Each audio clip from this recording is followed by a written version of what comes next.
ದಸರಾ ನವರಾತ್ರಿಯಲ್ಲಿ ದೇವರಿಗೆ ನೈವೇದ್ಯಕ್ಕಾಗಿ ಸುಲಭವಾಗಿ ಮಾಡಬಹುದಾದಂತಹ 9 ರೀತಿಯ ಪ್ರಸಾದಗಳು ಕೇವಲ 5 ನಿಮಿಷದಲ್ಲೇ ಮಾಡ್ಬೋದು. ಮೊದಲನೇ ಪ್ರಸಾದ ಹೆಸರುಬೇಳೆ ಪಾಯಸ. 5 ನಿಮಿಷದಲ್ಲಿ ಕುಕ್ಕರಲ್ಲಿ ಬರೀ ಹೆಸರುಬೇಳೆ ಮಾತ್ರ ಹಾಕಿ ಪಾಯಸನ ಹೇಗೆ ಮಾಡೋದು ಅಂತ ತೋರಿಸ್ತಾ ಇದ್ದೀನಿ.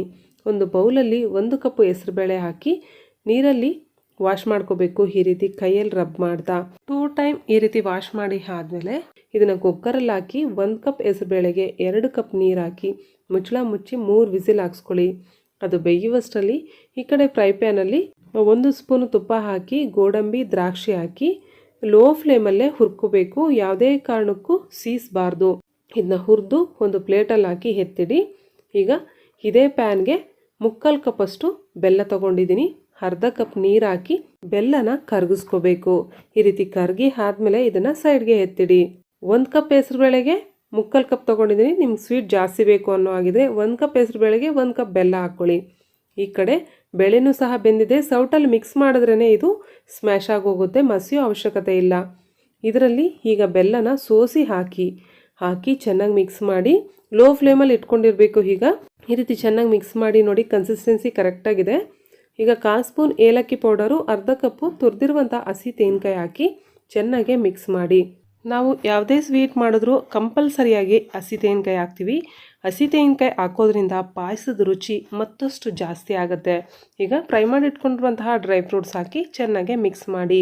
ಈ ರೀತಿ ಕುಕ್ಕರಲ್ಲಿ ಮಾಡಿದ್ರೆ 5 ನಿಮಿಷಕ್ಕೆ ರೆಡಿ ಆಗುತ್ತೆ. ಇದನ್ನು ಗ್ಲಾಸಲ್ಲಿ ಹಾಕೊಂಡು ಕುಡಿಯೋ ಥರ ಮಾಡಬೇಕು ಅನ್ನೋ ಆಗಿದ್ರೆ ನೀರು ಹಾಕಬೇಕಾದ್ರೇ 1 ಕಪ್ಪು ಎಕ್ಸ್ಟ್ರಾ ಹಾಕಿ ಮೀಡಿಯಮಾಗಿ ಬರುತ್ತೆ ನೋಡಿ. ಈಗ ಇದನ್ನು ಬಿಸಿಯಾಗಾದರೂ ಇಲ್ಲ ತಣ್ಣಗಾದರೂ ಸರ್ವ್ ಮಾಡ್ಬೋದು. ತುಂಬಾ ರುಚಿಯಾಗಿರುತ್ತೆ. ದೇವರಿಗೆ ನೈವೇದ್ಯಕ್ಕಾಗಿ ಇಡೋದಾದರೆ ಸ್ವಲ್ಪ ತುಪ್ಪ ಹಾಕಿ ಸರ್ವ್ ಮಾಡಿ. ಯಾವಾಗಲಾದರೂ ದೇಹದ ಉಷ್ಣತೆ ಜಾಸ್ತಿ ಇದ್ದಾಗ ಇದನ್ನು ಮಾಡ್ಕೊಂಡು ತಿನ್ನಿ, ಬೇಗ ತಂಪಾಗುತ್ತೆ. ಉದ್ದಿನಬೇಳೆ ವಡೆ ಹೇಗೆ ಮಾಡೋದು ಅಂತ ತೋರಿಸ್ತಾ ಇದ್ದೀನಿ.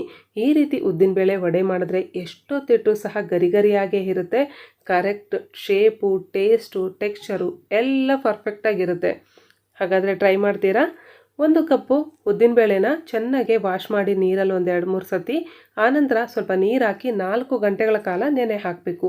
4 ಗಂಟೆ ಆದಮೇಲೆ ಉದ್ದಿನಬೇಳೆನ ನೀರು ಹಾಕದೆ ಒಂದು ಮಿಕ್ಸಿ ಜಾರಲ್ಲಿ ಹಾಕಿ ಅದರಲ್ಲಿ 1 ಇಂಚು ಶುಂಠಿ ಹಾಕಿ ನುಣ್ಣಗೆ ಗ್ರೈಂಡ್ ಮಾಡ್ಕೊಳ್ಳಿ. ನೀರು ಸ್ವಲ್ಪನೂ ಹಾಕಬಾರ್ದು. ಈ ರೀತಿ ಒಂದು ಬೌಲಲ್ಲಿ ಹಾಕಿ 2 ಬ್ಯಾಚಸಲ್ಲಿ ನಾನು ಎಲ್ಲನೂ ಈ ರೀತಿ ಗ್ರೈಂಡ್ ಮಾಡಿ ತೊಗೊಂಡಿದ್ದೀನಿ. ಈ ರೀತಿ ಗ್ರೈಂಡ್ ಮಾಡಿದ್ಮೇಲೆ ಚೆನ್ನಾಗಿ ಮಿಕ್ಸ್ ಮಾಡಿ 1-2-3 ನಿಮಿಷಗಳ ಕಾಲ ಈ ರೀತಿ ಮಿಕ್ಸ್ ಮಾಡೋದ್ರಿಂದ ಫ್ಲಫಿಯಾಗಿ ಬರುತ್ತೆ ವಡೆ. ಈಗ ಅರ್ಧ ಸ್ಪೂನು ಪೆಪ್ಪರ್ ಪೌಡರು, ಅರ್ಧ ಸ್ಪೂನು ಜೀರಿಗೆ, 3 ಹಸಿಮೆಣಸಿನ್ಕಾಯಿ ಚಿಕ್ಕದಾಗಿ ಕಟ್ ಮಾಡಿರೋದು, ಸ್ವಲ್ಪ ಕರಿಬೇವಿನ ಸೊಪ್ಪು, ರುಚಿಗೆ ತಕ್ಕಷ್ಟು ಉಪ್ಪು ಹಾಕಿ ಚೆನ್ನಾಗಿ ಮಿಕ್ಸ್ ಮಾಡಬೇಕು. ಇದನ್ನು ಸಹ ಇದರಲ್ಲಿ ನಾನು ಸೋಡಾ ಹಾಕ್ತಿಲ್ಲ, ಬೇಕಂದರೆ ಒಂದು ಚಿಟಿಕೆಯಷ್ಟು ಹಾಕ್ಕೋಬೋದು. ಕೈಗೆ ತೇವ ಮಾಡ್ಕೊಳ್ಳಿ, ಕೈ ಪೂರ್ತಿ ನೆಂದಿರಬೇಕು. ಆನಂತರ ಈ ರೀತಿ ನಿಂಬೆಹಣ್ಣು ಗಾತ್ರದಷ್ಟು ಉಂಡೆ ತಗೊಂಡು ಈ ರೀತಿ ರೌಂಡಾಗೆ ಮಾಡ್ಕೊಳ್ಳಿ. ಆನಂತರ ಈ ರೀತಿ ಮಧ್ಯದಲ್ಲಿ ಹೋಲ್ ಮಾಡಿ ಮೀಡಿಯಮ್ ಆಗಿ ಹೀಟ್ ಆಗಿರುವಂತಹ ಎಣ್ಣೆಯಲ್ಲಿ ಈ ರೀತಿ ನಿಧಾನಕ್ಕೆ ಬಿಡಿ. ನೋಡಿ ಎಷ್ಟು ಈಸಿ. ಒಂದು ವೇಳೆ ನೀವು ರುಬ್ಬಬೇಕಾದ್ರೆ ಹಿಟ್ಟೇನಾದರೂ ತೆಳ್ಳಗಾದರೆ ಅಕ್ಕಿ ಹಿಟ್ಟನ್ನು ಹಾಕ್ಕೊಂಡು ಮಿಕ್ಸ್ ಮಾಡ್ಕೊಳ್ಳಿ, ಸ್ವಲ್ಪ ಗಟ್ಟಿ ಆಗುತ್ತೆ, ಪರ್ಫೆಕ್ಟಾಗಿ ಬರುತ್ತೆ.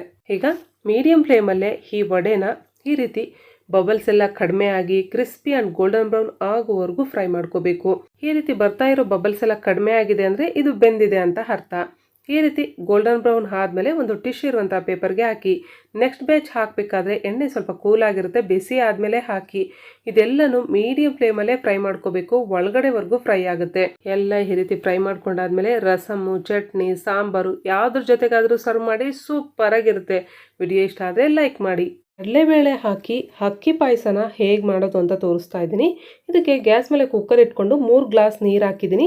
ಅದಕ್ಕೆ 2 ಸ್ಪೂನು ಕಡಲೆಬೇಳೆ, 1 ಗ್ಲಾಸು ಅಕ್ಕಿನ ತೊಳೆದು ಹಾಕಿ ಚಿಟಿಗೆಯಷ್ಟು ಉಪ್ಪು ಹಾಕಿ ಮುಚ್ಚಳ ಮುಚ್ಚಿ 3 ವಿಸಿಲ್ ಹಾಕ್ಸ್ಕೊಳ್ಳಿ. ನುಣ್ಣಗೆ ಮಾಡ್ಕೋಬೇಕು ರೈಸು. 3 ವಿಸಿಲ್ ಹಾಕ್ಸ್ಕೊಂಡು ಈ ರೀತಿ ಚೆನ್ನಾಗಿ ಮಿಕ್ಸ್ ಮಾಡಿ ಸ್ವಲ್ಪ ನುಣ್ಣಗಾಗುತ್ತೆ. ಈಗ ಒಂದು ಫ್ರೈ ಪ್ಯಾನಲ್ಲಿ 1-2 ಸ್ಪೂನ್ ತುಪ್ಪ ಹಾಕಿ ಗೋಡಂಬಿ ದ್ರಾಕ್ಷಿ ಹಾಕಿ ಈ ರೀತಿ ಹುರ್ಕೊಂಡು ಇದನ್ನು ಈ ರೈಸಲ್ಲಿ ಹಾಕಿ 1 ಕಪ್ ರೈಸ್ ತೊಗೊಂಡಿದ್ದೀವಲ್ಲ ಅದಕ್ಕೆ 3/4 ಕಪ್ಪು ಬೆಲ್ಲ ತೊಗೊಳ್ಳಿ. 1/4 ಕಪ್ ನೀರು ಹಾಕಿ ಈ ರೀತಿ ಬೆಲ್ಲನ ಕರಗಿಸ್ಕೋಬೇಕು. ಆನಂತರ ಈ ಬೆಲ್ಲನ ಸೋಸಿ ಇದರಲ್ಲಿ ಹಾಕಿ 1/4 ಸ್ಪೂನು ಏಲಕ್ಕಿ ಪೌಡರು, 1 ಫುಲ್ ತೆಂಗಿನಕಾಯಿ ತುರಿದಿರೋದು ಹಾಕಿ ಚೆನ್ನಾಗಿ ಮಿಕ್ಸ್ ಮಾಡಿ ಲೋ ಫ್ಲೇಮಲ್ಲೇ ಮಾಡಬೇಕಿದೆಲ್ಲನೂ. ಇದೆಲ್ಲ ಚೆನ್ನಾಗಿ ಮಿಕ್ಸ್ ಆಗಿದೆ. 1/4 ಲೀಟರ್ ಹಾಲು ಕಾಯಿಸಿರೋದು ಹಾಕಿ ಮತ್ತೊಮ್ಮೆ ಚೆನ್ನಾಗಿ ಮಿಕ್ಸ್ ಮಾಡಿ. ಅಷ್ಟೇ ನೋಡಿ, ಪಾಯಸ ರೆಡಿಯಾಗಿದೆ. ದೇವರಿಗೆ ಇಡಬೇಕಾದ್ರೆ ಒಂದು ಸ್ವಲ್ಪ ತುಪ್ಪ ಹಾಕಿ ಸರ್ವ್ ಮಾಡಿ. ಸೂಪರ್ ಟೇಸ್ಟಿಯಾಗಿರುತ್ತೆ. ವಿಡಿಯೋ ಇಷ್ಟ ಆದರೆ ಲೈಕ್ ಮಾಡಿ, ಶೇರ್ ಮಾಡಿ. ಚಿತ್ರಾನ್ನ ಇಲ್ಲದೆ ನಮ್ಮ ಹಬ್ಬಗಳು ಕಂಪ್ಲೀಟ್ ಆಗೋದೇ ಇಲ್ಲ. ಯಾವುದೇ ಹಬ್ಬ ಇರಲಿ, ಚಿಕ್ಕ ಪುಟ್ಟ ಅಕೇಶನ್ ಇರಲಿ, ಚಿತ್ರಾನ್ನ ಬೇಕೇ ಬೇಕು. ಮಾಡೋ ರೀತಿ ಮಾಡಿದ್ರೆ ಡೈಲಿ ತಿಂದರೂ ಬೋರ್ ಆಗೋದಿಲ್ಲ. ಇದು ಗ್ಯಾಸ್ ಮೇಲೆ ಒಂದು ಕಡಾಯಿ ಇಟ್ಕೊಂಡು 2 ಟೇಬಲ್ ಸ್ಪೂನ್ ಎಣ್ಣೆ ಹಾಕ್ಕೊಳ್ಳಿ. 2 ಸ್ಪೂನ್ ಕಡಲೆಬೀಜ ಹಾಕಿ ಸ್ವಲ್ಪ ಕೆಂಪಗಾಗೋವರೆಗೂ ಹುರ್ಕೊಳ್ಳಿ. ಆನಂತರ ಇದನ್ನು ಸೈಡ್ಗೆ ಜರುಗಿಸಿ 1 ಸ್ಪೂನು ಒಗ್ಗರಣೆ ದಿನಸುಗಳಾಕಿ ಇದನ್ನು ಒಂದು 30 ಸೆಕೆಂಡ್ ಫ್ರೈ ಮಾಡಿ. ಆನಂತರ ಎಲ್ಲನೂ ಮಿಕ್ಸ್ ಮಾಡ್ತಾ ಈ ರೀತಿ ಸ್ವಲ್ಪ ಬಣ್ಣ ಬದಲಾಗೋವರೆಗೂ ಫ್ರೈ ಮಾಡಿ. ಒಂದು ಉದ್ದದಕ್ಕೆ ಹಚ್ಚಿರುವಂತಹ ಈರುಳ್ಳಿ, 5 ಹಸಿಮೆಣಸಿನ್ಕಾಯಿ, 2 ಒಣಮೆಣಸಿನ್ಕಾಯಿ, 1/4 ಸ್ಪೂನ್ ಹಿಂಗು, ಸ್ವಲ್ಪ ಕರ್ಬೇವಿನ ಸೊಪ್ಪು, ಅರ್ಧ ಸ್ಪೂನ್ ಅರಿಶಿಣ ಪುಡಿ ಹಾಕಿ ಈ ರೀತಿ ಫ್ರೈ ಮಾಡ್ಕೊಳ್ಳಿ. ಇದೆಲ್ಲ ಚೆನ್ನಾಗಿ ಫ್ರೈ ಆದಮೇಲೆ 2 ಸ್ಪೂನು ನಿಂಬೆ ರಸ ಹಾಕಿ. ಆನಂತರ ಅರ್ಧ ಕಪ್ಪು ತುರಿದಿರುವಂಥ ಹಸಿ ತೆಂಗಿನಕಾಯಿ ಹಾಕಿ. ರುಚಿಗೆ ತಕ್ಕಷ್ಟು ಉಪ್ಪು ಹಾಕಬೇಕು. ಆಲ್ರೆಡಿ ರೈಸಲ್ಲೂ ಹಾಕಿರ್ತೀನಿ ಬೇಯಿಸಿರ್ಬೇಕಾದ್ರೆ, ಆದ್ದರಿಂದ ಇದಕ್ಕೆ ಕಡಿಮೆ ಹಾಕಿದ್ದೀನಿ. ಇದೆಲ್ಲ ಚೆನ್ನಾಗಿ ಮಿಕ್ಸ್ ಮಾಡಿ ಒಂದು 30 ಸೆಕೆಂಡ್ ಈ ರೀತಿ ಫ್ರೈ ಮಾಡಿ ಲೋ ಫ್ಲೇಮಲ್ಲಿ. ಆನಂತರ 2 ಕಪ್ಪು ಬಾಸುಮತಿ ರೈಸು ಉದುದ್ರಾಗೆ ಈ ರೀತಿ ಮಾಡ್ಕೊಂಡಿರೋದು ಇದರಲ್ಲಿ ಹಾಕಿ ಚೆನ್ನಾಗೆ ಮಿಕ್ಸ್ ಮಾಡಬೇಕು. ಇದರಲ್ಲೇ ಮಾಡಬೇಕು ಅನ್ನೋದೇನಿಲ್ಲ, ಸೋನಾ ಮಸೂರಿ ರೈಸಲ್ಲಿ ಮಾಡಿದ್ರೆ ಇನ್ನೂ ರುಚಿಯಾಗಿರುತ್ತೆ. ಈಗ ಇದರಲ್ಲಿ ಸ್ವಲ್ಪ ಕೊತ್ತಂಬರಿ ಸೊಪ್ಪು ಹಾಕಿ ಚೆನ್ನಾಗೆ ಮಿಕ್ಸ್ ಮಾಡಿ. ಈ ಚಿತ್ರಾನ್ನ ಮತ್ತು ಪುಳಿಯೋಗರೆ ಮಾಡಿದ ತಕ್ಷಣ ತಿನ್ನೋದಕ್ಕಿಂತ ಮಾಡಿ ಕಲಸಿ ಒಂದು ಅರ್ಧ ಗಂಟೆ ಬಿಟ್ಟು ತಿನ್ನಿ. ಅದರಲ್ಲಿರುವಂಥ ಫ್ಲೇವರ್ಸ್ ಎಲ್ಲ ರೈಸ್ಗೆ ಹಿಡಿದು ಸೂಪರ್ ಟೇಸ್ಟಿಯಾಗಿರುತ್ತೆ. ಯಾವುದೇ ಅಡುಗೆ ಆಗಲಿ ಉಪ್ಪು, ಹುಳಿ, ಖಾರ ಕರೆಕ್ಟಾಗಿ ಹಾಕಿ ಪ್ರೀತಿಯಿಂದ ಮಾಡಿದ್ರೆ ಅದ್ಭುತವಾಗಿರುತ್ತೆ. ಚಿಕ್ಕ ಮಕ್ಕಳಿಂದ ಹಿಡಿದು ದೊಡ್ಡವ್ರವರೆಗೂ ಎಲ್ಲರ ಕಂಫರ್ಟ್ ಫುಡ್ ಅಂದರೆ ಇದೆ ನೋಡಿ, ಮೊಸರನ್ನ. ದೇವರಿಗೆ ನೈವೇದ್ಯಕ್ಕಾಗಿ ಇಡಬೇಕಂದ್ರೂ, ಇಲ್ಲಾಂದರೆ ಕ್ವಿಕ್ಕಾಗೆ ಏನಾದರೂ ಬೇಗ ಬ್ರೇಕ್ಫಾಸ್ಟ್ ಮಾಡಬೇಕಂದ್ರೂ ಬೆಸ್ಟ್ ರೆಸಿಪಿ ಅಂತ ಹೇಳ್ಬೋದು. ಬಾಯಲ್ಲಿ ಇಟ್ಕೊಂಡ್ರೆ ಹಂಗೆ ಮೆಲ್ಟ್ ಆಗೋಗುತ್ತೆ. ರೈಸು ಮಾಡಿರೋದು 3 ಸೌಟಷ್ಟು ತೊಗೊಂಡಿದ್ದೀನಿ. ಈ ರೀತಿ ಬಿಸಿ ಇರಬೇಕಾದ್ರೆ ತೊಗೊಂಡು ಈ ರೀತಿ ಸ್ಮ್ಯಾಶ್ ಮಾಡಿ ಸೌಟಿಂದ ನುಣ್ಣಗಾಗುತ್ತೆ ರೈಸು. ಈ ರೀತಿ ನುಣ್ಣಗಿದ್ರೇ ಚೆನ್ನಾಗಿರುತ್ತೆ ಮೊಸರನ್ನಕ್ಕೆ. ಈಗ ಈ ರೀತಿ ಮಾಡ್ಕೊಂಡು ಆದಮೇಲೆ ಸ್ವಲ್ಪ ತಣ್ಣಗಾಗಲಿ ರೈಸು. ಆನಂತರ 1 ಗ್ಲಾಸ್ ಕಾಯಿಸಿರುವಂತಹ ಹಾಲು ಹಾಕಿ ಚೆನ್ನಾಗೆ ಮಿಕ್ಸ್ ಮಾಡಿ. ಹಾಲು ಹಾಕೋದ್ರಿಂದ ಇದು ಹುಳಿ ಬರೋದಿಲ್ಲ ಜಾಸ್ತಿ ಹೊತ್ತಿದ್ರೂ ಸಹ. 3 ಟೇಬಲ್ ಸ್ಪೂನಷ್ಟು ಮೊಸರು ಹಾಕಿ. ಈ ಮೊಸರು ಹಾಕಿ ಆದಮೇಲೆ ಚೆನ್ನಾಗೆ ಮಿಕ್ಸ್ ಮಾಡಿ. ನೋಡಿ ಕನ್ಸಿಸ್ಟೆನ್ಸಿ ಕರೆಕ್ಟಾಗಿದೆ. ಇದು ಸಂಜೆವರೆಗೂ ಇಟ್ಟರೂ ಸಹ ಗಟ್ಟಿ ಆಗೋದಿಲ್ಲ, ಹುಳಿ ಸಹ ಬರೋದಿಲ್ಲ. ಈಗ ಒಗ್ಗರಣೆ ಮಾಡೋದಕ್ಕೆ ಗ್ಯಾಸ್ ಮೇಲೆ ಒಂದು ಫ್ರೈ ಪ್ಯಾನ್ ಇಟ್ಕೊಂಡು 2 ಸ್ಪೂನ್ ತುಪ್ಪ ಹಾಕ್ಕೊಳ್ಳಿ. ಎಣ್ಣೆ ಆದರೂ ಹಾಕ್ಕೋಬೋದು. ಸಾಸಿವೆ, ಜೀರಿಗೆ, ಉದ್ದಿನಬೇಳೆ, ಕಡಲೆಬೇಳೆ, ಹಸಿಮೆಣಸಿನ್ಕಾಯಿ, ಶುಂಠಿ ತುರಿದಿರೋದು, ಕರಿಬೇವಿನ ಸೊಪ್ಪು, ಸ್ವಲ್ಪ ಹಿಂಗು ಹಾಕಿ ಚೆನ್ನಾಗಿ ಮಿಕ್ಸ್ ಮಾಡಿ. ಇದು ಸ್ವಲ್ಪ ಫ್ರೈ ಆದಮೇಲೆ 1 ಒಣಮೆಣಸಿನ್ಕಾಯಿ ಹಾಕ್ಕೊಳ್ಳಿ.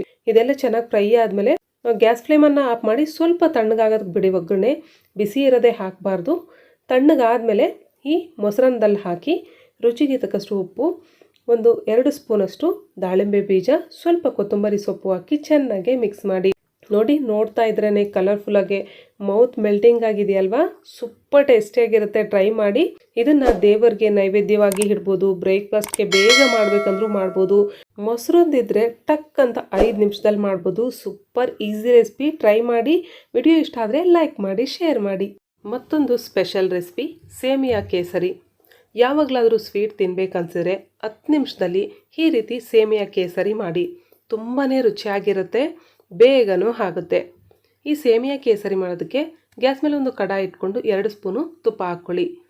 ಗೋಡಂಬಿ, ದ್ರಾಕ್ಷಿ ಈ ರೀತಿ ಬಣ್ಣ ಬದಲಾಗೋವರೆಗೂ, ಕೆಂಪಗಾಗೋವರೆಗೂ ಹುರ್ಕೊಳ್ಳಿ. ಆನಂತರ ತೆಗೆದು ಒಂದು ಪ್ಲೇಟಲ್ಲಿ ಹಾಕಿ. ಇದಕ್ಕೇ 1 ಕಪ್ಪು ಸೇಮಿಯಾ ಹಾಕಿ. ಸೇಮಿಯಾ ಹಾಕಿ ಈ ರೀತಿ ಕೆಂಪಗಾಗೋವರೆಗೂ ಮೀಡಿಯಂ ಫ್ಲೇಮಲ್ಲೇ ಹುರ್ಕೊಳ್ಳಿ. ಯಾವುದೇ ಕಾರಣಕ್ಕೂ ಸೀಸಬಾರ್ದು. ಹುರಿದು ಒಂದು ಪ್ಲೇಟಲ್ಲಿ ಹಾಕಿ ಸೈಡ್ಗೆ ಎತ್ತಿಡಿ. 1 ಕಪ್ ಸೇಮಿಯಾಗೆ 1/4 ಕಪ್ಪಷ್ಟು ನೀರು ಹಾಕಬೇಕು. ಅದೇ ಕಪ್ಪಲ್ಲೇ ಅಳತೆ ಮಾಡಬೇಕೆಲ್ಲನೂ. ಈ ರೀತಿ ಕುದಿಯೋಕ್ಕೆ ನೀರು ಸ್ಟಾರ್ಟ್ ಆದಮೇಲೆ ಸೇಮಿಯಾ ಹಾಕಿ ಚೆನ್ನಾಗಿ ಮಿಕ್ಸ್ ಮಾಡ್ತಾ ಒಂದು 5 ನಿಮಿಷ ಬೇಯಿಸ್ಕೊಳ್ಳಿ. ಸೇಮಿಯಾ ಬೆಂದಮೇಲೆ ಈ ರೀತಿ ಗಟ್ಟಿಯಾಗುತ್ತೆ, ನೀರೆಲ್ಲ ಪೂರ್ತಿಯಾಗಿ ಹೀರ್ಕೊಳ್ಳುತ್ತೆ. ಒಂದು ಸೇಮಿಯಾನ ಈ ರೀತಿ ಪ್ರೆಸ್ ಮಾಡಿದ್ರೆ ಕಟ್ಟಾಗುತ್ತೆ. ಈಗ 3/4 ಕಪ್ಪಷ್ಟು ಬೆಲ್ಲ ಹಾಕಬೇಕು. ನೀವು ಬೇಕಾದರೆ ಕರಗಿಸಿನೂ ಹಾಕ್ಬೋದು. ನಾನು ಹೀಗೆ ಹಾಕ್ತಾಯಿದ್ದೀನಿ. ಒಂದು ಚಿಟಿಗೆಯಷ್ಟು ಆರೆಂಜ್ ಫುಡ್ ಕಲರ್ ಹಾಕಿ ಚೆನ್ನಾಗೆ ಮಿಕ್ಸ್ ಮಾಡಿ. ನೋಡಿ, ಅದು ಬೆಲ್ಲ ಹಾಕಿದ ಮೇಲೆ ಸ್ವಲ್ಪ ತೆಳ್ಳಗಾಗುತ್ತೆ. ಅದು 1-2 ನಿಮಿಷಕ್ಕೆಲ್ಲ ಗಟ್ಟಿ ಆಗುತ್ತೆ, ಏನು ತೊಂದರೆ ಇಲ್ಲ. ಈ ರೀತಿ ಗಟ್ಟಿ ಆದಮೇಲೆ ಒಂದು ಅರ್ಧ ಸ್ಪೂನು ಏಲಕ್ಕಿ ಪೌಡರು, 1-2 ಸ್ಪೂನ್ ತುಪ್ಪ, ಹಾಗೆ ಡ್ರೈ ಫ್ರೂಟ್ಸ್ ಹಾಕಿ ಚೆನ್ನಾಗೆ ಮಿಕ್ಸ್ ಮಾಡಿ. ಹದ ಕರೆಕ್ಟಾಗಿದೆ. ಈ ಹದ ಇರಬೇಕಾದ್ರೆ ಗ್ಯಾಸ್ ಫ್ಲೇಮ್ ಆಫ್ ಮಾಡಿ. ತಣ್ಣಗಾದ್ಮೇಲೆ ಸ್ವಲ್ಪ ಉದುದ್ರಾಗ ಆಗುತ್ತೆ. ಈಗ ಇದನ್ನು ಸರ್ವ್ ಮಾಡಿ. ಸೂಪರ್ ಟೇಸ್ಟಿಯಾಗಿರುತ್ತೆ, ಬೇಗ ಆಗುವಂತಹ ಸ್ವೀಟ್ ರೆಸಿಪಿ. ಇಷ್ಟ ಆದರೆ ಲೈಕ್ ಮಾಡಿ, ಶೇರ್ ಮಾಡಿ. 5 ನಿಮಿಷದಲ್ಲಿ ಕುಂಬಳಕಾಯಿ ಪಾಯಸ ಹೇಗೆ ಮಾಡೋದು ಅಂತ ತೋರಿಸ್ತಾ ಇದ್ದೀನಿ. ಇದನ್ನು ತಿನ್ನೋದ್ರಿಂದ ನಮ್ಮ ದೇಹಕ್ಕೆ ಸಿಗುತ್ತೆ ಸಿಕ್ಕಾಬಟ್ಟೆ ಲಾಭ. ಪೋಷಕಾಂಶಗಳ ಖಜಾನೆ ಅಂತಂದೇ ಹೇಳ್ಬೋದು. ಇದರಲ್ಲಿ ವಿಟಮಿನ್ ಎ, ಸಿ, ಇ ಹಾಗೂ ಕಬ್ಬಿಣದ ಅಂಶ ಸಮೃದ್ಧವಾಗಿರುತ್ತೆ. ಇದನ್ನು ತಿನ್ನೋದ್ರಿಂದ ದೇಹದ ರೋಗ ನಿರೋಧಕ ಶಕ್ತಿನೂ ಸಹ ಜಾಸ್ತಿ ಆಗುತ್ತೆ. ಈ ಪಾಯಸ ಮಾಡೋದಕ್ಕೆ 1 kg ಇರುವಂತಹ ಕುಂಬಳಕಾಯಿ ತೊಗೊಂಡಿದ್ದೀನಿ. ಇದರಲ್ಲಿ ಅರ್ಧ ಮಾತ್ರನೇ ಮಾಡ್ತಾ ಇದ್ದೀನಿ. ಈ ರೀತಿ ಕಟ್ ಮಾಡಿ ಒಳಗಡೆ ಇರುವಂತಹ ಬೀಜ ತೆಗಿಬೇಕು. ಆನಂತರ ಮೇಲ್ಗಡೆ ಸಿಪ್ಪೆನೂ ಸಹ ತೆಗೆದಾಕಬೇಕು. ನಾವು ಚಿಕ್ಕಂದಲ್ಲಿ ಸಿಪ್ಪೆ ಸಮೇತ ಮಾಡ್ತಾಯಿದ್ರು, ತುಂಬ ರುಚಿಯಾಗಿರ್ತಾ ಇತ್ತು. ಈ ಕಾಲದಲ್ಲಿ ಸಿಪ್ಪೆ ಸಮೇತ ಮಾಡಿದ್ರೆ ಯಾರೂ ತಿನ್ನೋದೇ ಇಲ್ಲ. ಆದ್ದರಿಂದ ನಾನು ಈ ರೀತಿ ಮಾಡ್ತಾ ಇದ್ದೀನಿ. ಈ ರೀತಿ ಹೋಳುಗಳಾಗಿ ಕಟ್ ಮಾಡಿಕೊಂಡು ಚಿಕ್ಕ ಚಿಕ್ಕ ಪೀಸ್ಗಳಾಗಿ ಕಟ್ ಮಾಡ್ಕೋಬೇಕು. ಡಯಾಬಿಟಿಕ್ ಇರೋರಿಗೆ ಕೊಡೋದಾದರೆ ಈ ರೀತಿ ಹೋಳುಗಳಾಗಿ ಕಟ್ ಮಾಡಿಕೊಂಡು ಸ್ವಲ್ಪ ಸಾಲ್ಟ್ ಹಾಕಿ ಬೇಯಿಸಿ ಕೊಡ್ಬೋದು. ನಮ್ಮ ಫ್ಯಾಮಿಲಿಯಲ್ಲಿ ಅದೇ ರೀತಿ ಮಾಡ್ತಾರೆ. ಈ ರೀತಿ ಕಟ್ ಮಾಡ್ಕೊಂಡು ಆದಮೇಲೆ ಒಂದು ಕುಕ್ಕರಲ್ಲಿ ಹಾಕಿ ಒಂದು ಅರ್ಧ ಗ್ಲಾಸಷ್ಟು ನೀರು ಹಾಕಬೇಕು. ಜಾಸ್ತಿ ನೀರು ಹಾಕಬಾರ್ದು, ತೆಳ್ಳಗಾಗ್ಬಿಡುತ್ತೆ ಪಾಯಸ, ಅದರಲ್ಲೇ ನೀರು ಹೂರುತ್ತೆ. ಆದ್ದರಿಂದ ಈಗ ಕುಕ್ಕರ್ ಮುಚ್ಚಳ ಮುಚ್ಚಿ 2 ವಿಸಿಲ್ ಹಾಕ್ಸ್ಕೋಬೇಕು. ಈ ಕಡೆ ಅದು ಬೇಯುವಷ್ಟರಲ್ಲಿ ಒಂದು ಫ್ರೈ ಪ್ಯಾನ್ ಇಟ್ಕೊಂಡು 2 ಸ್ಪೂನ್ ತುಪ್ಪ ಹಾಕಿ ಡ್ರೈ ಫ್ರೂಟ್ಸ್ ಹಾಕಿ ಹುರ್ಕೋಬೇಕು. ಬಾದಾಮಿ, ಗೋಡಂಬಿ, ಒಣದ್ರಾಕ್ಷಿ ಹಾಕಿದ್ದೀನಿ. ನಿಮ್ಗೆ ಇಷ್ಟವಾದ ಯಾವುದೇ ಡ್ರೈ ಫ್ರೂಟ್ಸ್ ಹಾಕ್ಬೋದು. ಈ ರೀತಿ ಫ್ರೈ ಮಾಡಿ ಒಂದು ಬೌಲಲ್ಲಿ ಹಾಕಿ ಸೈಡ್ಗೆ ಎತ್ತಿಡಿ. ಇದೇ ಪ್ಯಾನ್ಗೆ 1 ಕಪ್ಪು ಬೆಲ್ಲ ತೊಗೊಂಡಿದ್ದೀನಿ. ಬೆಲ್ಲಕ್ಕೆ ಬದಲಾಗಿ ಸಕ್ಕರೆನೂ ಹಾಕ್ಬೋದು. ಒಂದು ಅರ್ಧ ಕಪ್ಪಷ್ಟು ನೀರು ಹಾಕಿ ಜಸ್ಟ್ ಬೆಲ್ಲನ ಕರಗಿಸಿ ಇಟ್ಕೋಬೇಕು ಅಷ್ಟೇ. ಸಕ್ಕರೆ ಆದರೆ ಹಾಗೆ ಹಾಕ್ಬೋದು, ಬೆಲ್ಲ ಆಗಿರೋದ್ರಿಂದ ಈ ರೀತಿ ಕರಗಿಸಿನೇ ಹಾಕಬೇಕು. ಈಗ ಒಂದು ಅರ್ಧ ಕಪ್ಪಷ್ಟು ಹುರಿದಿರುವಂತಹ ಕಡಲೆ ಬೀಜನ ತರಿಯಾಗಿ ರುಬ್ಬಿ ತೊಗೊಂಡಿದ್ದೀನಿ. ಇದೇ ಮೇಯ್ನ್ ಇಂಗ್ರೀಡಿಯೆಂಟು ಈ ಪಾಯಸಕ್ಕೆ. 2 ವಿಸಿಲ್ ಹಾಕ್ಸ್ಕೊಂಡಾದ್ಮೇಲೆ ಕಂಪ್ಲೀಟಾಗಿ ಪ್ರೆಷರ್ ಎಲ್ಲ ಹೋದ್ಮೇಲೆ ಈ ರೀತಿ ಕುಂಬಳಕಾಯಿನ ಸ್ಮ್ಯಾಶರಿಂದ ಸ್ಮ್ಯಾಶ್ ಮಾಡ್ಕೋಬೇಕು. ಆನಂತರ 1/4 ಸ್ಪೂನಷ್ಟು ಏಲಕ್ಕಿ ಪೌಡರು ಹಾಕಬೇಕು. ಹಾಗೆ ಇಷ್ಟಕ್ಕೂ ಮುಂಚೆ ಕರಗಿಸಿ ಇಟ್ಕೊಂಡಿರುವಂತಹ ಬೆಲ್ಲದ ನೀರು ಸಹ ಈ ರೀತಿ ಸೋಸಿ ಹಾಕಿ, ಅದರಲ್ಲಿ ಏನಾದರೂ ಕಸ ಕಡ್ಡಿ ಇದ್ದರೂ ಸಹ ನೀಟಾಗಿ ರಿಮೂವ್ ಆಗುತ್ತೆ. ಹಾಗೆ ಹುರಿದು ಪುಡಿ ಮಾಡಿರುವಂತಹ ಕಡಲೆ ಬೀಜದ ಪೌಡರು ಸಹ ಹಾಕಿ ಚೆನ್ನಾಗಿ ಮಿಕ್ಸ್ ಮಾಡಿ. ನಿಮ್ಗೆ ಇಷ್ಟ ಆದರೆ ತುರಿದಿರುವಂಥ ಹಸಿ ತೆಂಗಿನಕಾಯಿ ಸಹ ಹಾಕ್ಬೋದು ಇದ್ರ ಜೊತೆಗೆ. ಈಗ ಡ್ರೈ ಫ್ರೂಟ್ಸ್ ಹಾಕಿ ಚೆನ್ನಾಗಿ ಮಿಕ್ಸ್ ಮಾಡಿ ಲಾಸ್ಟಲ್ಲಿ ಸ್ವಲ್ಪ ಹಾಲು ಹಾಕಬೇಕು. ಒಂದು ಅರ್ಧ ಕಪ್ಪಷ್ಟು ಹಾಲು ಹಾಕಿ ಮಿಕ್ಸ್ ಮಾಡಿ. ಹಾಲು ಹಾಕೋದ್ರಿಂದ ಇದ್ರ ರುಚಿ ಇನ್ನಷ್ಟು ಜಾಸ್ತಿ ಆಗುತ್ತೆ. ಇದನ್ನು ಕೂಲಾಗಾದರೂ ಹಾಟಾಗಾದರೂ ತುಪ್ಪ ಹಾಕಿ ಸರ್ವ್ ಮಾಡಿ, ಸೂಪರ್ ಟೇಸ್ಟಿಯಾಗಿರುತ್ತೆ. ಓಲ್ಡ್ ಈಸ್ ಗೋಲ್ಡ್ ಅಂತಾರಲ್ಲ, ಆ ರೀತಿ ಒಂದು ಅದ್ಭುತವಾದಂತಹ ರೆಸಿಪಿ ಇದು. ವಿಡಿಯೋ ಇಷ್ಟ ಆದರೆ ಲೈಕ್ ಮಾಡಿ, ಶೇರ್ ಮಾಡಿ. ಈ ರೀತಿ ಸೇಮಿಯಾ ಪಾಯಸ ಮಾಡಿದ್ರೆ ಎಷ್ಟೊತ್ತಿಟ್ಟರೂ ಸಹ ಗಟ್ಟಿ ಆಗೋದಿಲ್ಲ, ಇದೇ ಹದ ಇರುತ್ತೆ. ಗ್ಯಾಸ್ ಮೇಲೆ ಒಂದು ಪಾತ್ರೆ ಇಟ್ಕೊಂಡು 2 ಸ್ಪೂನ್ ತುಪ್ಪ ಹಾಕ್ಕೊಂಡು ಬಾದಾಮಿ, ಗೋಡಂಬಿ ಹಾಕಿ ಈ ರೀತಿ ಹುರ್ಕೊಂಡು ಒಂದು ಪ್ಲೇಟ್ಗೆ ತಗೊಳ್ಳಿ. ಇದರಲ್ಲೇ 1 ಕಪ್ಪು ಸೇಮಿಯಾ ಹಾಕಿ ಸೇಮಿಯಾ ಕೆಂಪಗಾಗೋವರೆಗೂ ಹುರ್ಕೊಳ್ಳಿ. ಆನಂತರ 1 ಕಪ್ಪು ನೀರು ಹಾಕಿ ಸೇಮಿಯಾ ಬೇಯೋದಕ್ಕೆ ಬಿಟ್ಬಿಡಿ. ಇನ್ನೊಂದು ಸೈಡ್ಗೆ ಒಂದು ಫ್ರೈ ಪ್ಯಾನ್ ಇಟ್ಕೊಂಡು ಒಂದು ಅರ್ಧ ಕಪ್ಪಷ್ಟು ಬೆಲ್ಲ ಹಾಕಿ ಇದಕ್ಕೆ 1/4 ಕಪ್ಪಷ್ಟು ನೀರು ಹಾಕಿ ಬೆಲ್ಲ ಕರಗಿಸಿ ತಣ್ಣಗಾಗೋದಕ್ಕೆ ಪಕ್ಕಕ್ಕೆ ಎತ್ತಿಡಿ. ಈ ಕಡೆ ಸೇಮಿಯಾನೂ ಸಹ ಬೆಂದಿದೆ ನೋಡಿ, ಒಂದು 50% ಬೆಂದಿದೆ. ಈಗ ಇದರಲ್ಲಿ 1.5 ಕಪ್ಪಷ್ಟು ಹಾಲು ಹಾಕಿ ಕಾಯಿಸಿರೋದೇನೆ ಇದು. ಇದ್ರ ಜೊತೆಗೆ 1 ಕಪ್ಪು ನೀರು 2 ಕಪ್ಪು 1.5 ಕಪ್ಪು ಹಾಲು, ಟೋಟಲ್ 3.5 ಕಪ್ ಆಯಿತು. ಒಂದು 2-3 ಏಲಕ್ಕಿನ ಜಜ್ಜಿ ಹಾಕಿ ಹಾಗೆ ಡ್ರೈ ಫ್ರೂಟ್ಸು ಸಹ ಹಾಕಿ ಚೆನ್ನಾಗಿ ಮಿಕ್ಸ್ ಮಾಡಿ. ಸೇಮಿಯಾನೂ ಸಹ ಬೆಂದಿದೆ. ಈಗ ಕೆಳಗಡೆ ಇಳಿಸ್ಬಿಡಿ, ಗ್ಯಾಸ್ ಆಫ್ ಮಾಡಿ. ಆನಂತರ ಒಂದು 10 ನಿಮಿಷ ಬಿಟ್ಟು ಈ ರೀತಿ ಚೆನ್ನಾಗಿ ಮಿಕ್ಸ್ ಮಾಡಿ. ಹದ ಕರೆಕ್ಟಾಗಿದೆ. ಈಗ ಇದರಲ್ಲಿ ಬೆಲ್ಲ ಸೋಸಿ ಹಾಕಿ. ಈ ರೀತಿ ಮಾಡೋದ್ರಿಂದ ಬೆಲ್ಲ ಹಾಕಿದಾಗ ಕೆಲವು ಟೈಮು ಹಾಲು ಒಡೆದೋಗುತ್ತೆ, ಆ ರೀತಿ ಆಗೋದಿಲ್ಲ, ಕರೆಕ್ಟಾಗಿದೆ ಹದ. ಸಂಜೆವರೆಗೂ ಇಟ್ಟರು ಇದೇ ಹದ ಇರುತ್ತೆ. ತಿನ್ನೋಕ್ಕೆ ಕೊಡಬೇಕಾದ್ರೆ ತುಪ್ಪ ಹಾಕಿ ಸರ್ವ್ ಮಾಡಿ, ತುಂಬ ರುಚಿಯಾಗಿರುತ್ತೆ. ಟ್ರೈ ಮಾಡಿ. ತೆಂಗಿನಕಾಯಿ ಹಾಲನ್ನು ಹಾಕಿ ಮಾಡುವಂತಹ ಕಾಯನ್ನ ಅಥವಾ ಕೋಕೋನಟ್ ರೈಸು ಫ್ಲೇವರ್ಫುಲ್ಲಾಗೆ ಸೂಪರ್ ಟೇಸ್ಟಿಯಾಗಿರುತ್ತೆ. ಬ್ರೇಕ್ಫಾಸ್ಟ್ಗಾದರೂ ಲಂಚ್ಗಾದರೂ ಯಾವುದಾದ್ರೂ veg or non veg curry ಜೊತೆ ತಿನ್ನೋದಕ್ಕಾದರೂ ಎಕ್ಸಲೆಂಟಾಗಿರುತ್ತೆ. ಅರ್ಧ ಹೋಳು ತುರಿದಿರುವಂಥ ತೆಂಗಿನಕಾಯಿ ಮಿಕ್ಸಿ ಜಾರಲ್ಲಿ ಹಾಕಿ 1 ಗ್ಲಾಸ್ ನೀರು ಹಾಕಿ ನುಣ್ಣಗೆ ಗ್ರೈಂಡ್ ಮಾಡಿ ಈ ರೀತಿ ಸ್ವಲ್ಪ ನೀರು ಹಾಕಿ ಸೋಸ್ಕೊಳ್ಳಿ. ಆನಂತರ ಸೋಸಿರೋದೇ ತೆಂಗಿನಕಾಯಿ ಮತ್ತೊಮ್ಮೆ ಮಿಕ್ಸಿ ಜಾರಲ್ಲಿ ಹಾಕಿ ಅದರಲ್ಲಿ 1 ಗ್ಲಾಸ್ ನೀರು ಹಾಕಿ ಮತ್ತೆ ಗ್ರೈಂಡ್ ಮಾಡಿ ಮತ್ತೊಮ್ಮೆ ಸೋಸ್ಕೊಳ್ಳಿ. ಈ ರೀತಿ 2 ಸತಿ ಮಾಡೋದ್ರಿಂದ ಹಾಲು ಗಟ್ಟಿಯಾಗಿ ಬರುತ್ತೆ. ಈಗ ಒಂದು ಕುಕ್ಕರಲ್ಲಿ 1.5 ಗ್ಲಾಸು ತೆಂಗಿನಕಾಯಿ ಹಾಲನ್ನು ಹಾಕಿ 1 ಗ್ಲಾಸು ಬಾಸುಮತಿ ರೈಸು ಅರ್ಧ ಗಂಟೆ ನೆನೆಸಿರೋದು ಹಾಕಿ. ಯಾವ ರೈಸಲ್ಲಾದರೂ ಮಾಡಿ ತುಂಬ ಚೆನ್ನಾಗಿರುತ್ತೆ ಇದು. 1 ಸ್ಪೂನ್ ತುಪ್ಪ, ರುಚಿಗೆ ತಕ್ಕಷ್ಟು ಉಪ್ಪು ಹಾಕಿ ಮುಚ್ಚಳ ಮುಚ್ಚಿ ಇದನ್ನು ಗ್ಯಾಸ್ ಮೇಲೆ ಇಟ್ಟು 1 ವಿಸಿಲ್ ಹಾಕ್ಸ್ಕೊಳ್ಳಿ. 1 ವಿಸಿಲ್ ಹಾಕ್ಸ್ಕೊಂಡು ಒಂದು 10 ನಿಮಿಷ ಬಿಟ್ಟು ನಿಧಾನಕ್ಕೆ ಈ ರೀತಿ ಮಿಕ್ಸ್ ಮಾಡಿ. ನೋಡಿ ಎಷ್ಟು ಪರ್ಫೆಕ್ಟಾಗಿ ಆಗಿದೆ ರೈಸು ಉದುದ್ರಾಗೆ. ಇದನ್ನು ತಣ್ಣಗಾಗೋದಕ್ಕೆ ಫ್ಯಾನ್ ಕೆಳಗಡೆ ಇಟ್ಟಿದ್ದೀನಿ. ಈಗ ಗ್ಯಾಸ್ ಮೇಲೆ ಒಂದು ಕಡಾಯಿ ಇಟ್ಕೊಂಡು 1 ಟೇಬಲ್ ಸ್ಪೂನ್ ಅಷ್ಟು ಎಣ್ಣೆ ಹಾಕ್ಕೊಳ್ಳಿ. 1 ಸ್ಪೂನು ಒಗ್ಗರಣೆ ದಿನಸುಗಳು, 6 ಗೋಡಂಬಿ ಕಟ್ ಮಾಡಿ ಹಾಕಿ, 5 ಹಸಿಮೆಣ್ಸಿನ್ಕಾಯಿ, 2 ಒಣಮೆಣ್ಸಿನ್ಕಾಯಿ, ಸ್ವಲ್ಪ ಕರ್ಬೇವಿನ ಸೊಪ್ಪು ಹಾಕಿ, ಅದು ಸ್ವಲ್ಪ ಫ್ರೈ ಆದಮೇಲೆ ಒಂದು 1/4 ಸ್ಪೂನಷ್ಟು ಹಿಂಗೆ ಹಾಕಿ, ಇದೆಲ್ಲ ಫ್ರೈ ಆದಮೇಲೆ ಒಂದು ಅರ್ಧ ಕಪ್ಪಷ್ಟು ತುರಿದಿರುವಂಥ ಹಸಿ ತೆಂಗಿನಕಾಯಿ, ರುಚಿಗೆ ತಕ್ಕಷ್ಟು ಉಪ್ಪು. ಆಲ್ರೆಡಿ ರೈಸಲ್ಲಿ ಹಾಕಿರ್ತೀವಿ, ಅದಕ್ಕೆ ಕಡಿಮೆ ಹಾಕಿದ್ದೀನಿ ಇದಕ್ಕೆ. ಈಗ ಮಾಡಿಟ್ಕೊಂಡಿರುವಂಥ ರೈಸು ತಣ್ಣಗಾಗಿರೋದು ಹಾಕಬೇಕು. ಹಾಕಿ ಚೆನ್ನಾಗಿ ಮಿಕ್ಸ್ ಮಾಡ್ತಾ ಮೀಡಿಯಮ್ ಫ್ಲೇಮಲ್ಲೇ ಈ ರೀತಿ ಫ್ರೈ ಮಾಡಿ. ಇದೆಲ್ಲ ಚೆನ್ನಾಗಿ ಮಿಕ್ಸ್ ಮಾಡಿ ಆದಮೇಲೆ ಸ್ವಲ್ಪ ಕೊತ್ತಂಬರಿ ಸೊಪ್ಪು ಹಾಕಿ ಮತ್ತೊಮ್ಮೆ ಮಿಕ್ಸ್ ಮಾಡಿ. ಇಷ್ಟೇ ನೋಡಿ, ತೆಂಗಿನಕಾಯಿ ಅನ್ನ ರೆಡಿಯಾಗಿದೆ. ಇದನ್ನು ನವರಾತ್ರಿಯಲ್ಲಿ ಒಂದು ದಿವಸ ದೇವರಿಗೆ ನೈವೇದ್ಯವಾಗಿ ಇಡ್ತಾರೆ. ತುಂಬ ರುಚಿಯಾಗಿರುತ್ತೆ. ಈ ರೀತಿ ಮಾಡಿ ನೋಡಿ, ಫ್ಲೇವರ್ಫುಲ್ಲಾಗೆ ತುಂಬ ಈಸಿ ಇದನ್ನು ಮಾಡೋದು. ರೈಸ್ ಒಂದು ರೆಡಿ ಇದ್ದರೆ 2 ನಿಮಿಷದಲ್ಲಿ ರೆಡಿ ಆಗುತ್ತೆ. ಈ ವಿಡಿಯೋ ನಿಮಗೆ ಇಷ್ಟ ಆದರೆ ಲೈಕ್ ಮಾಡಿ, ಶೇರ್ ಮಾಡಿ, ಸಬ್ಸ್ಕ್ರೈಬ್ ಮಾಡ್ಕೊಳ್ಳಿ.